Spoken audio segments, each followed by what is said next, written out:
ধর্মকথা ৩৬৫-র আজকের পর্বে আপনাদের স্বাগত। আজকের কাহিনীর নাম রাম ও পরশুরামের শান্ত সংঘাত। একদিকে অদম্য ক্রোধ, যেন আগুনের মতো, আর অন্যদিকে অটল শান্তি, একদম হিমশীতল। এই দুটোর যখন সংঘাত হয় তখন কি হতে পারে? আজকের গল্পটা ঠিক এমনই এক অবিশ্বাস্য লড়াইকে ঘিরে। এটা কিন্তু শুধু শক্তির পরীক্ষা না, এটা চরিত্রের গভীরতারও এক চরম পরীক্ষা। চলুন সোজা চলে যাই মিথিলার রাজসভায়। কি জমকালো পরিবেশ, চারিদিকে উৎসবের আমেজ, আর হবেই না বা কেন, অযোধ্যার রাজকুমার রাম যে এইমাত্র সেই অসাধ্য সাধন করেছেন। একদম, চারিদিকে শুধু জয়ধ্বনি আর খুশির কলরব। ভাবুন একবার, কত বড় বড় বীর, কত রাজা এসেছিলেন, কেউ পারেননি। আর সেই অসম্ভব কাজটা করে দেখালেন তরুণ রাম। স্বাভাবিকভাবেই সবার চোখে মুখে তখন শুধু মুগ্ধতা আর গভীর শ্রদ্ধা।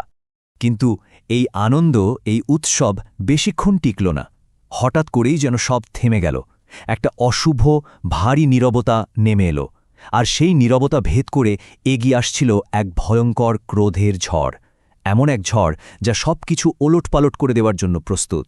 ঠিক সেই মুহূর্তে যখন মিথিলার রাজসভা আনন্দে মুখর, তখনই সেখানে পা রাখলেন একজন। তার তেজ আর ভয়ঙ্কর ব্যক্তিত্বে পুরো সভার চেহারাটাই পাল্টে গেল। মনে হচ্ছিল উৎসবের সব রং যেন এক লহমায় ফিকে হয়ে গেছে। তার আশার সংকেতটা যেন প্রকৃতিই প্রথম দিল। মাটিটা কেমন কেঁপে উঠল, বাতাসটা হঠাৎ করেই ভারী আর থমথমে হয়ে গেল। রাজসভার সব কোলাহল, সব আনন্দ মিলিয়ে গিয়ে এক হিমশীতল, পিনপতন নীরবতা নেমে এলো। আর ইনি আর কেউ নন, ইনি হলেন কিংবদন্তি যোদ্ধা ঋষি পরশুরাম। তার ক্রোধের কথা কে না জানে। দেবতারা পর্যন্ত তাকে ভয় পেতেন। আসলে শিবের ওই ধনুকটা ছিল তার গুরুদেবের। আর সেই ধনুক ভাঙার খবর কানে যেতেই তিনি ক্রোধে জ্বলতে জ্বলতে সোজা মিথিলায় এসে হাজির হয়েছেন। রাজসভায় ঢুকেই তার সেই বজ্রকণ্ঠ গর্জে উঠল, কে সে? কার এত বড় স্পর্ধা যে আমার গুরু ভগবান শিবের পবিত্র ধনুক ভেঙেছে? তার সেই গর্জনে মনে হল যেন গোটা সভাটাই থর থর করে কেঁপে উঠল। পরশুরামের ওই ভয়ঙ্কর রূপ দেখে কি অবস্থা ভাবুন। উপস্থিত সব বড় বড় রাজারা ভয়ে মাথা নিচু করে ফেলেছেন। সভার পরিবেশটা এতটাই থমথমে যে সবার মনে তখন একটাই প্রশ্ন ঘুরছে, এবার কি হবে? রাম কিছু বলার সুযোগই পেলেন না। তার আগেই তার ছোট ভাই লক্ষণ নির্ভীকভাবে বলে উঠলেন, হে মুনি, এত রেগে যাচ্ছেন কেন? ধনুকটা তো অনেক পুরনো আর ভঙ্গুর ছিল, হয়তো আমার দাদার ছোঁয়াতেই ওটা ভেঙে গেছে। ওহ! লক্ষণের এই কথা শুনে তো সভাশুদ্ধ সবাই একেবারে চমকে উঠল। লক্ষণের এই কথায় কি হল, পরশুরামের ক্রোধ যেন আগুনে ঘি পড়ার মতো দাউ দাউ করে জ্বলে উঠল। কিন্তু দেখুন রাম কতটা শান্ত। তিনি সাথে সাথে লক্ষণকে থামার ইঙ্গিত করলেন, কারণ তিনি জানতেন ক্রোধের জবাব ক্রোধ দিয়ে হয় না, হয় শান্তি দিয়ে। আর এখান থেকেই শুরু হলো আসল পরীক্ষাটা। রাম এগিয়ে গেলেন, কিন্তু দেখুন লড়াই করার জন্য নয়, তিনি এগিয়ে গেলেন সম্মান আর বিনয় নিয়ে, এই কঠিন পরিস্থিতির মুখোমুখি হতে। রাম একদম শান্ত গলায় বললেন, হে মুনিবর, আমি কিন্তু কোনো অহংকার বা গর্বের বশে এই ধনুক ভাঙিনি। আমি তো শুধু আমার গুরু আর রাজা জনকের আদেশ পালন করেছি। রামের এই শান্ত, নম্র ব্যবহার, এটা পরশুরামকে এক মুহূর্তের জন্য হলেও কিছুটা অবাক করে দিল। কিন্তু পরশুরাম তো সহজে ছাড়ার পাত্র নন। তিনি রামকে পরীক্ষা করতে চাইলেন। বের করলেন তার নিজের ধনুকটা, যেটা ছিল স্বয়ং ভগবান বিষ্ণুর, আর সরাসরি চ্যালেঞ্জ ছড়ে দিলেন, যদি তোমার মধ্যে সত্যি দৈব শক্তি থেকে থাকে তাহলে এই বিষ্ণুধনুকে গুণ পরিয়ে দেখাও দেখি। রাম একটুও দ্বিধা করলেন না। পরম শ্রদ্ধার সাথে তিনি সেই দিব্য ধনুকটা হাতে তুলে নিলেন। আর ঠিক তখনই গোটা সভা জুড়ে নেমে এলো পিনপতন নীরবতা।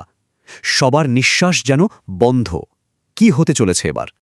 এবং সবাই যা দেখল তা অবিশ্বাস্য। রাম একদম অবলীলায় যেন একটা হালকা ফুলের মালা তুলছেন, ঠিক সেভাবেই বিষ্ণুর সেই বিশাল ধনুকটা তুলে নিলেন। তার মুখে একটুও কষ্টের বা চেষ্টার ছাপ নেই। তারপর একদম শান্ত মন, স্থির লক্ষ্য, এক নিমেষের মধ্যে তিনি ধনুকটাতে গুণ পরিয়ে দিলেন। মনে হচ্ছিল তার স্পর্শ পেয়ে সেই দৈব অস্ত্রটা যেন জীবন ফিরে পেল, যেন সে নিজের আসল অধিপতিকেই খুঁজে পেয়েছে। এই অবিশ্বাস্য দৃশ্যটা দেখে পরশুরামের যেন জ্ঞানচক্ষু খুলে গেল। তিনি বুঝলেন তার চোখের সামনে যা ঘটছে, না, এটা কোনো সাধারণ মানুষের কাজ হতেই পারে না। আর তখনই তিনি চিনতে পারলেন, রাম আর কেউ নন, তিনি স্বয়ং ভগবান বিষ্ণুর অবতার। আর এই চরম সত্যটা উপলব্ধি করার সাথে সাথেই তার সেই বিশ্ব কাঁপানো ক্রোধ এক মুহূর্তে শান্ত হয়ে গেল, ঠিক যেন ভয়ঙ্কর ঝড়ের পরে শান্ত হয়ে যাওয়া সমুদ্র। পরশুরাম তখন হাত জোড় করে রামকে বললেন, হে রাম, আমি তোমার আসল পরিচয় জানতে পেরেছি। এই পৃথিবীতে আমার উদ্দেশ্য এখন পূর্ণ হয়েছে। ব্যাস, এই বলে সেই প্রচণ্ড ক্রোধী যোদ্ধা ঋষি একদম শান্তভাবে সভা ছেড়ে তপস্যার পথে ফিরে গেলেন। এই পুরো ঘটনাটা আমাদের কি শেখায়? শেখায় যে আসল বীরত্ব শুধু বাহুবলে বা শারীরিক শক্তিতে থাকে না। আসল বীরত্ব থাকে গভীর নম্রতা, অটল ধৈর্য আর আন্তরিক শ্রদ্ধার মধ্যে। রামের ওই শান্ত স্বভাব, ওটাই ছিল তার সবথেকে বড় শক্তি। তাহলে শেষে প্রশ্নটা এটাই দাঁড়ায়, আসল শক্তি কোনটা? সেই শক্তি যা পৃথিবীকে চ্যালেঞ্জ করে, নিজের দম্ভ দেখায়, নাকি সেই শক্তি যা পৃথিবীকে শান্ত করতে পারে, সবকিছুকে স্থির করতে পারে? ধর্মকথা ৩৬৫তে প্রতিদিন শুনুন রামায়ণের এক নতুন অধ্যায়। মানব জীবনের ধর্ম, ন্যায়, ভালোবাসা ও ত্যাগের মহাকাব্য রামায়ণ এখন শুনুন এক নতুন ধারায়। ধর্মকথা ৩৬৫ আপনাদের নিয়ে যাবে এক অনন্য যাত্রায়, যেখানে প্রতিদিন একটি করে নতুন পর্বে উন্মোচিত হবে এই অমর কাহিনীর রহস্য ও মহিমা। চলুন একসাথে শুরু করি এই পবিত্র যাত্রা, রাম, সীতা, লক্ষণ ও হনুমানের চিরন্তন কাহিনীর পথে। প্রতিদিন নতুন পর্ব শুনতে ধর্মকথা ৩৬৫ চ্যানেলটি সাবস্ক্রাইব করে আমাদের সঙ্গে থাকুন।